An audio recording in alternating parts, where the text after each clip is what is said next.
unconditionally. Thank you for loving me too much.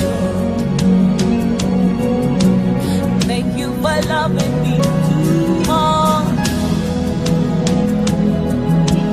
Thank you for loving me too much.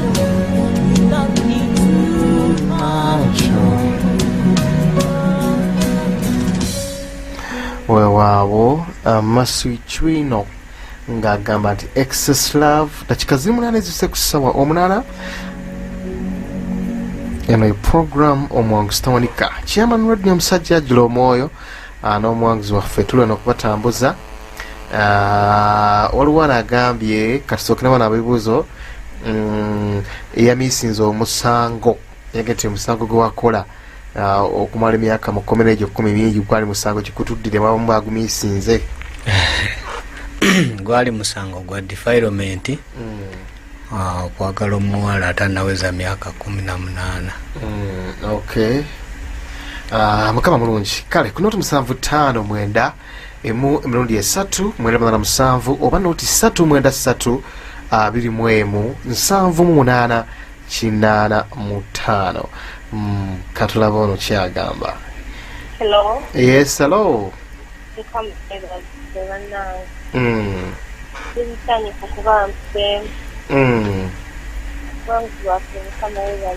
Amina mama. Wow. Kulipayo mukomera.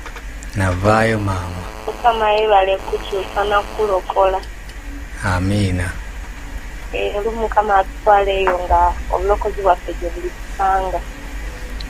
Wow. Kakati nze ekibuuzo kyange kiri nti Nyawo. abaana basoma era bali mu kilaasi Mukama akuwa omusangi bamusa Esther sinzija wano Kireka.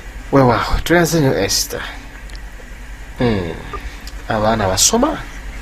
Abaana tebasoma era baddala bano abato tebaafuna mukisa nti sezaala wange embeera teyali ennungi era tebaafuna mukisa gugenda mu ssomero. Ndowooza nkizeemu ekyo. Okay, katulabe ono kyagamba. Yes, hello. Hello. Wangi. Sema njebaleko. Kale bambi naawe gyebaleko. Omwanguzi waffe webale kuwangula. Kale maama. Nze Immaculate nkubidde fotofoto. Nze njagala kweyanza omuwanguzi waffe yebale kuwangula. Okay, tweyanza nnyo toyanzeege webale kuwangula abantu bakuyozaayoza naye ng'okusingira twebaza Katonda kuba yatuwangulya ffe ng'abaana b'abantu tetusobola. Byabatabuuza wano nti kati opulaninga okubeera wamu n'abaana bo? Era nkipulaninga. Okay, kale kati tufuna ate ono ali wano tulabe kyagamba. Hello. Hello. Yes. Yes. Amina mukwano Yesu yebazibwe. Omwanguzi Yesu yebazibwe. Amina nnyabo. Good God, Rentisha. Kimadde njagala okubuuza. Abantu bangi bagamba nnyo obulamu bw'essomero bannayisa abamu bavaayo ebintu bingi. Era okusooka nebaza Mukama nti ate yavaayo nga yatudde kati aweerereza wa.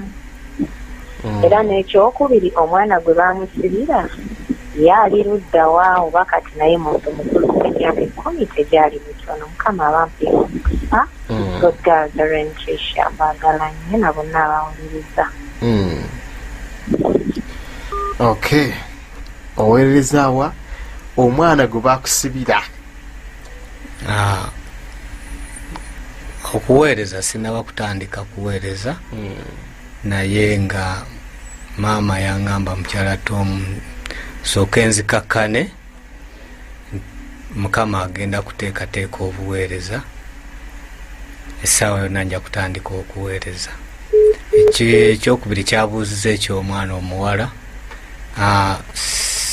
Nange kyemanyi nti kati mukyala mukulu naye sinaba kufuna mukisa guddamu mulabako naye nga gyali enakasongola ewa muzadde we. Okay.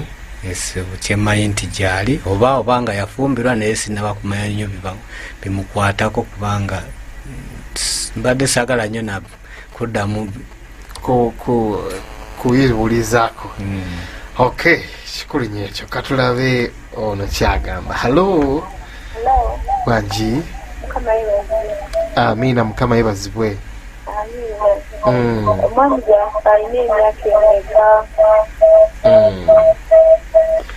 Okay, kireka we teyabaddeko kakati emyaka gituddiremuuko. n'emyaka 39. Emyaka 39. Okay, katulabe. Amina yebazibwe Mukama. Omuwanguzi waffe yeekeraga. Amina nnyabo. Asinze kyembuuza. Nti oli omukyala omukulu alina abaana bo basoma oba nabo tebasoma nekyasembuuza. Ono omuwala yamusibya yamuzaalamu omwana oba kiwakira singa ntwala butazi bamusibya. Kana bawamu. Amina. Anti abaana bali bana bali abakulu bo basoma. Basomako naye era batuuka nga sente tewali ne babivaamu. Ono omwana tebamuzaalamu mwana ye. Ono saamuzaalamu mwana. Okay.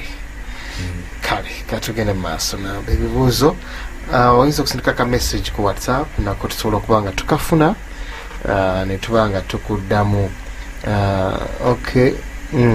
Tujja kuba nga tukadamu wona woyise oba oyise ku live chat oba oyisewa tuterevu tuba tukuddamu ekibuuzo kana buno kyagamba. Yes, hello. Amaape yebazibwe nnyo. Amina, Mukama yebazibwe. Salongwa ne bwama. Omwakozi waffe Katonda yakolaga atya nti osumuluddwa. Okay, Katonda akolaga atya nti gosumuluddwa. Kibuuzo kyabuuziza kirungi. Okusumululwa mwoyo ndooza kyabuuzizza. Kati nkiraba ntya nti nsumuluddwa. Nga bwe nagambye nti bwe nali mukomera kati bwe navaayo ne bwe ndaba abanywa sigala mpulira nga njagala nakusesemera nvaawo buvi era sibirowooza nako nti oba njagala okunywa ku sigala oba enjaga kakibeera omwenge kuba n'ennaku zino zeemaze nga nvuddeyo. Bwe natuuka mu kyalo waliwo bangi be nabeeranga nabo kati babadde nga bajja bannaye kati oli otya nti Mukama yeebazibwe Yesu yandokola mulokoke ti tubadde tumanyi kati tugenda naawe tukuweemu konza Yesu yandokola ebyo naabinzijamu. Yes. Okay, kakati ekibuuzo kiri interesting kino kyenyala okubuuza. Abantu bano abakusibisa wabasonyiwa? Nabasonyiwa. Tokyalinawo kali kagati? Kubanga lwaki nti ekisooka namanya amazima. Yesu agamba tuteekeddwa okusonyiwa. Ekyo kiyamba nnyo obulamu bwange bwe nsonyiwa. Ekyokubiri namanya nti nali mu nsobi kubanga omusango kituufu omuwala nali mukoze eki nali mwagadde.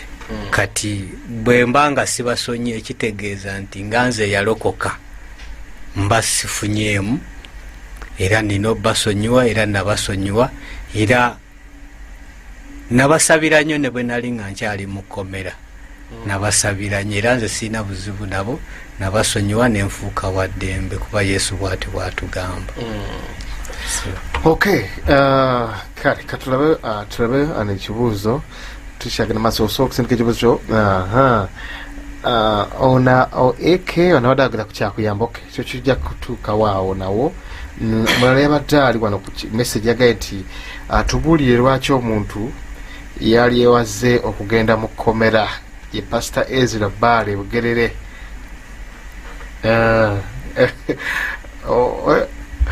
Okiwulire sebo? Nkiwulidde. Lwaki omuntu yandiwaze okugenda mukomera? Yali ewaze okugenda mukomera.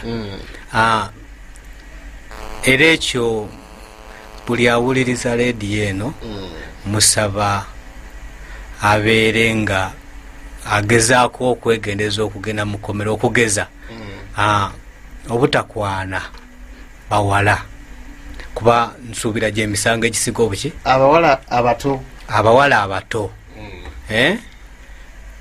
abato abatanaweza myaka 18 babulabe.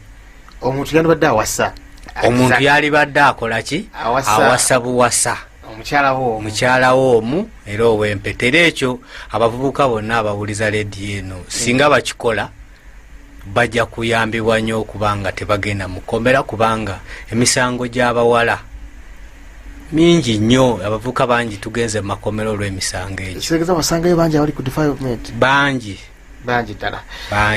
Ekirala nti era tulina n'okwewala ebintu bingi. Kati ng'obusungu, omuntu ayinza okunyiiga n'omuntu neweesanga nga aggyeyo ekiso oba amukubye ekikonde.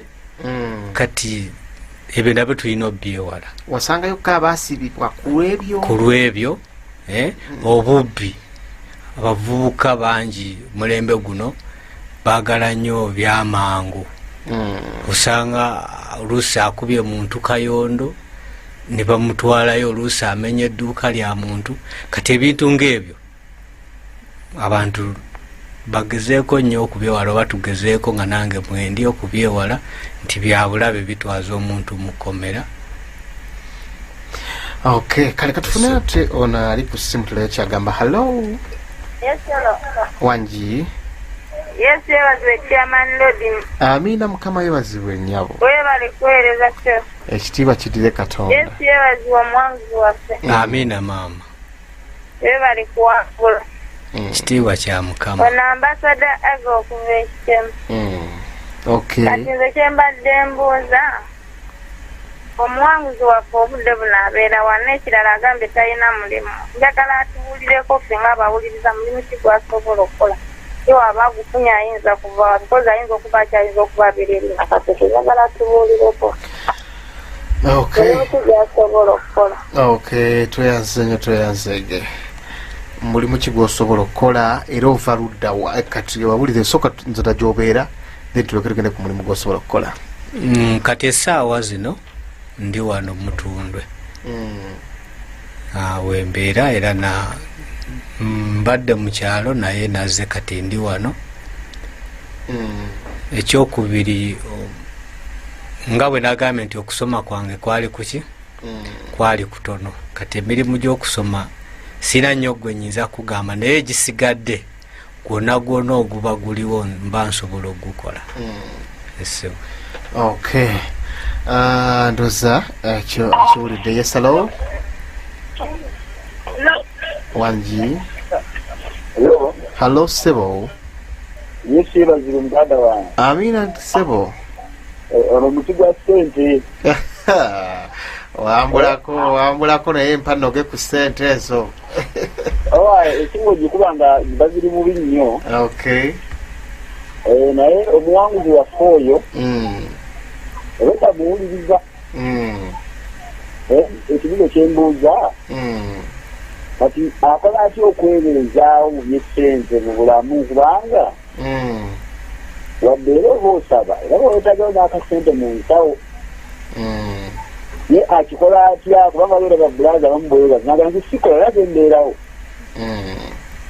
kyokka ate nga nange ndi mulokole naati nange nkola okusobola okufuna akasente akambeezaawo. Kati ye akasente ye akakola atya? Baleka yantumireko tumirako abantu nga 2-3 tugende mu maaso. Ntumirako abasabira ku poliisi obufiisi wano Gayaza. Tusuubira Waswa, Kato, babomba getubulira nabo enjiri. Waliwo omukyala omu asika sumbuusa naye ndowooza ye yeetegedde. Kale katukuleke muti gwa ssente. Mpozire ekikompula kya Yesu oyo ampinyirengako kuko nenga mbaako nnyo. Okay. Nentumya n'omukyala wange bitagala olwega Sauda. Ate ng'osese otubidde omukyala ng'osese kale tojja kusobola. Adabuuza ensonga y'akasente eno okwebeezaawo kikola otya? Ekikyabuuza kikulu nnyo naye nga bwe nagambye nti naakavaayo. Mbadde sinabeera nnyo nti waliwo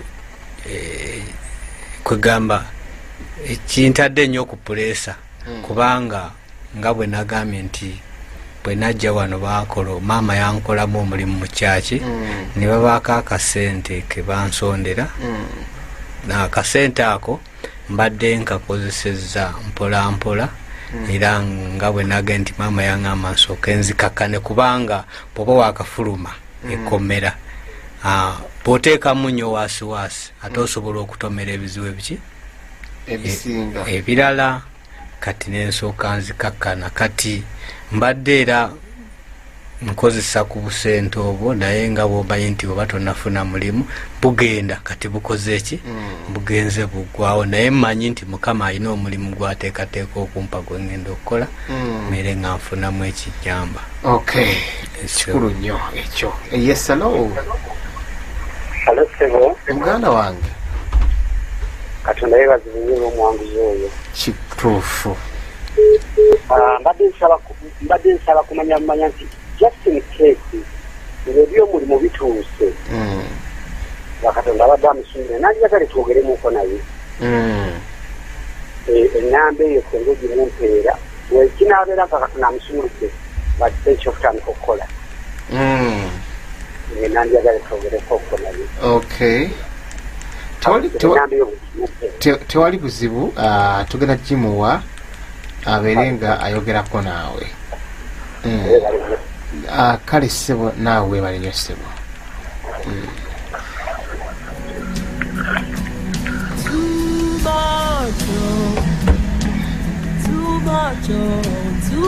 Yes, hello.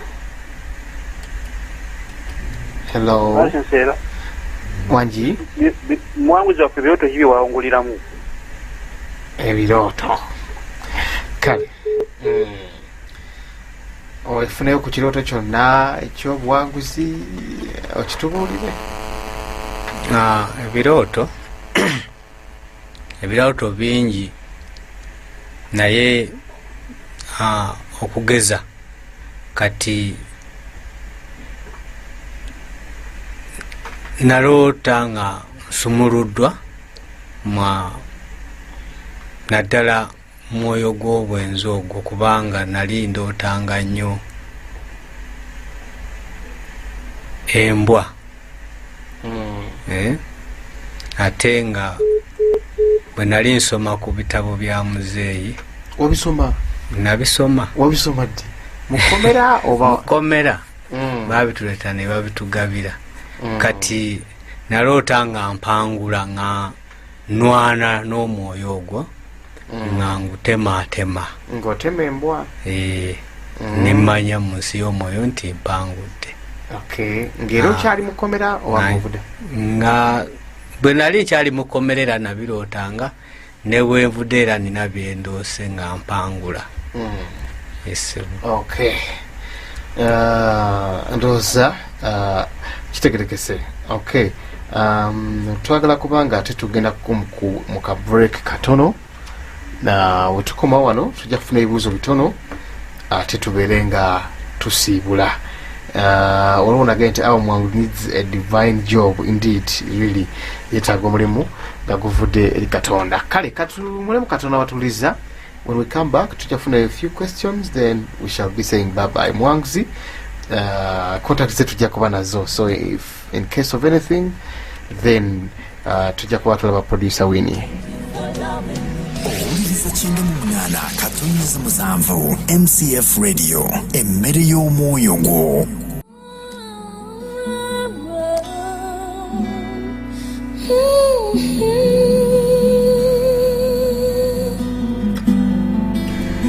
Wow.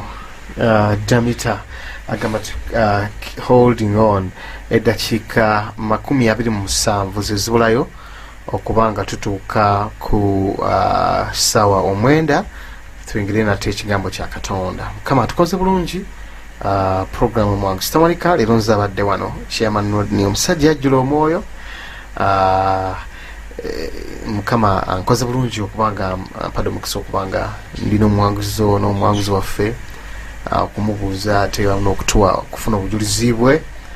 Mukama amugye wala era nga amutuusizza wano. Programu eno kutuusibwako bannaffe aba Prosper Junior School abasangibwa Nabo South, somero lya nursery ne primary. Kwegamba abaana bakolebwa bulungi, bazannya bulungi, basomesebwa bulungi, balya bulungi, basombebwa badde. So nolwekyo ogenda bakwasa abaana togenda kubanga wejjusa. Mukama wa kitiibwa. Mukulu sebo tukomyewo njala tulongere okulisivinga ebibuuzo okuva eri kibabuuza eriyo Lilian UK.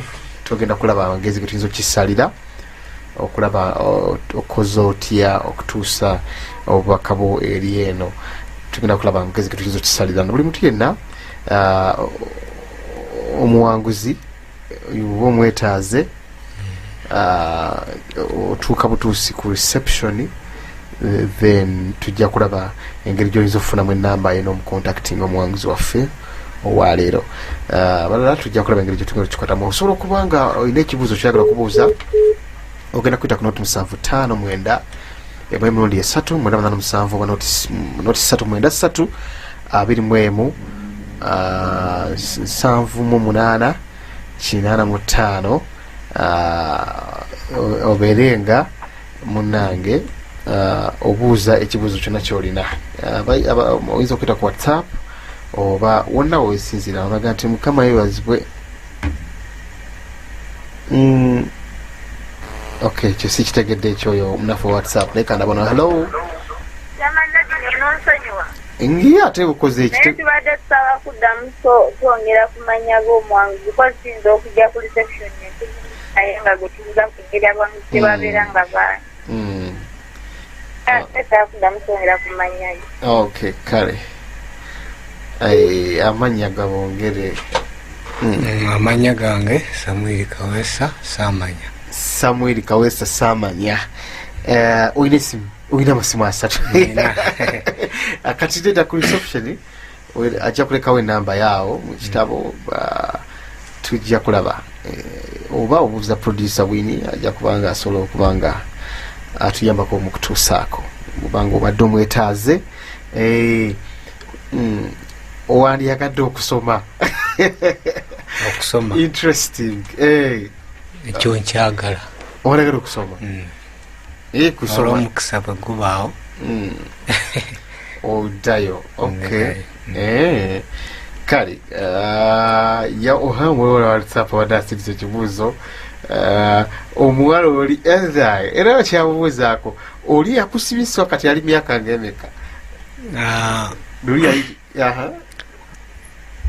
Ndowooza kati ayinza okuba ali myaka nga 26 27 kuba okay kati nga Ssemateeka yali alaga nti yali myaka 13 Ssemateeka bwe yali alaga naye nga yali ndowooza nga mu 15 16. Okay. Naye okusinziira ku mpunaana gye banvunaana bo baabalira awo. Okay, kale naye kati bw'ogattako ne gye namalayo tegeeza ali myaka nga 26 oba 27. Okay, hello. Kale nawe gyebaleko nyawo. Nsanyusa okuwuliza Joyce. Wow. Mbuuza taata makomera bagamba nti wabaayo okusoma omuwanguzi waffe teyasoma ekyokubiri yayigayo mulimu ki kubanga batera tulaga nga abasibe babayigiriza emirimu egy'enjawulo ye yavaayo naki mulimu ki mulamusizanyisebo. Okay. Ebibuuzo biibyo. abuuziza nnyabo tweyanziza olw'ebibuuzo byo byebuuziza. Abuuziza ekyokusoma kituufu basoma era nabadde jjo mbuuza ku baakoze ebibuuzo bya P7 ekitalya naye mu kusooka nali nange ntandise okusoma naye olw'okuba nti natataaganyizibwa nga bakyankyusa amakomera olw'okutambuza omusango nesanga nga kyamala nekinsumbuwa naye mu 2009 nali ntandise kati ne bankyusa okunzijayo mu kkomera erye Nakasongola ne bandeeta muli eruwero butuntumula nga ntambula kooti ya Chief Magistrate kuba Nakasongola kooti yayo baali tebanateekayo chief kati nenesanga nga byansumbuwa kati ate era ne wenaddirayo era nendaba nga kinsumbuye era nemala nenkireka kati ate bwe bansalira ate era ne bankyusa kati bwe bankyusa ne bantwala mu faamu tetwasangayo somero netutandikira mu kulima kati ate bagenda oditeekayo nga ate waliwo abamu bwe batakkiriza nga baagala abantu balinako obusibe obuwanvu ate nga obwange bwali bweyongedde okukola ki okendeera kale nesifuna mukisa ogwo n'ekirala mpozi kyabuuzizza emirimu okusinga mpozi era gyakulima saafuna nnyo mukisa kugenda mu mirimu emirala era emirimu egisinga egimu gyatandika nga kumpi obusibe bulinga obukendedde kuba twaliyo ebbagiro naye nga tono nga tebakkiriza bantu baki bangi kubeera nga bayiga kati nga baagalako batono nnyo kati nesifuna mukisa ogwo mpozi okulima ekyo kyo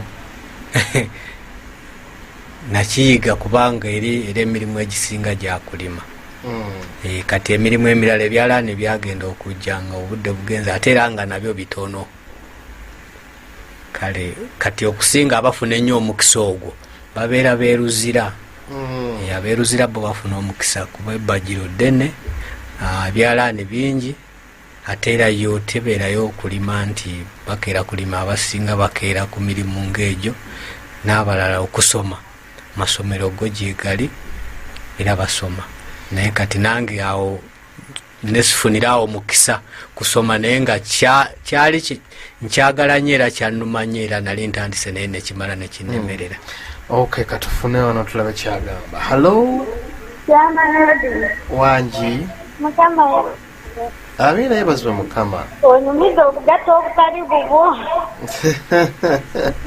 weebale omulamuzi waffe weewaawo kuwangula ejasinga genkuyozaayoza akuwa omukisa mutamu.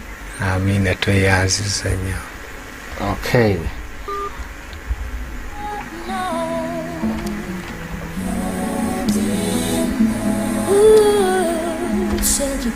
olaba nadda n'ekibuuzo kyabuuziza agambye nti wali wakoma ku levo ki ku byokusoma kusoma kwali kutono nakoma mu P6 kale katulabe wano ono kyagamba. Hello wangi Amina Mukama yebazibwe badde mbuuzo yebaza omwangu yaffe bali kuwangula nini ekira kyabadde mbuuza wetugamba nti makomera wabeerayo ebisyaga akyogerako ki ebisiyaga byomukomera tewabisangayo ebisiyaga kale kaŋŋambe nti nga bwe tubiwulira nti biri mu nsi waliyo kale abantu abatonotono abagezaako okwagala obikola ki okubireeta oba okubigezaako nga babiyigiriza abalala naye amateeka mangi era kintu kivumirirwa nnyo naye nga tebabulayo abagezaako okubeera nga baagala obiteeka mbanaabwe, naye amateeka mangi era bwe bakukwata bakukuba, ate era bw'obanga oli musalire bakwongeza n'obusibe. Naye nga babeerayo aba baagala obiyigiriza abalala, naye amateeka gaba mangi nga tegaganya muntu, ate n'okuba nti oluusi ekifo kiba kifunda. Kati ate n'abasibe abalala babeera nga security kuba naabwe, kati omuntu abula ekifo ekituufu naye nga babeerayo ababa baagala obikozesa, naye nga amateeka g'amaanyi gagezaako nnyo birwanyisa, ate naffe ng'abasibe era twali tugezaako nnyo birwanyisa, kuba toyinza mulaba n'omusirikira kuba ekyo kintu kya bulabe. Kansoke ndabona. Yes, hello. Wanji. Amina, ukama yebazima. Twasimbaniza ku namba ya WhatsApp. A number ya WhatsApp on air or something? Okay, number ya WhatsApp 0759111987. Josinika ko WhatsApp maybe jabadayagala kansulire. Bobanga sijayagala enamba egatta omuntu ku WhatsApp group naye bajiwa wadde bagibuuza eri nooti 776 987 then emisanvu esatu kansolo gikude 0776 987 777. Eyo osindikako message yo ku WhatsApp nga add me to the groups, then they will send you the link and then you join whatever group of your choice. Then you are ready ya WhatsApp kanjikudemo muligumo it is 0759 111 in case you want to send WhatsApp nga toyagadde kuba eyo namba gyogenda okuyitako gyoba okozesa osobola okuba nga ate osindika message yo. Obudde bulabika nga butuuse okuba nga nze maliriza kankwateyo omuntu ogumu oba babiri then tugende maaso. Hello. Yes, Chairman. Wanji. Kamera batime. Amina Engineer James. However, you know, omuwanguzi oyo. Ayogedde atemugoberera. Mubuuza ekituufu ayogedde ati enjaga. Ate enjaga bagisanga wa omukomera. Nekyakuba mwanyimanga nesigala. Wanguzi. However, nnyo okuwangula nywera ddala bwoti Mukama akuwanguza eddala ebitenda. Tweyanziza tweyanza genginia.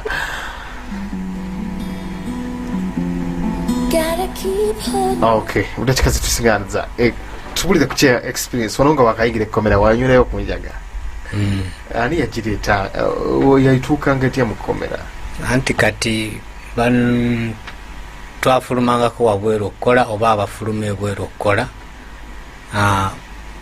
Bafuna omukisa oluusi ne bagiyingiza naye nga nabyo tebiba byangu naye ng'omuntu asigala muki asigala muntu. Kati abo oluusi bafuna omukisa oli asobola okugenda n'akola kati ng'abagenda okukola oluusi baleeta emmere enfumbe oli ayinza ogiteeka mu mmere ng'eyo wadde mateeka makakale era bagezaako naye nga bw'omanyi nti omuntu asigala muki muntu era tabulwa magezi naye nga byonna si birungi era ensonga lwaki nti bwe bakukwata bakukuba emiggo era sigamba nti oginywa kyere nga bw'oyagala naye nga bwe bakukwata bakukuba emiggo oba bakuwa ekibonerezo oba okukwongeza obusibe oba nga oli musalire basobola okukwongerako obusibe.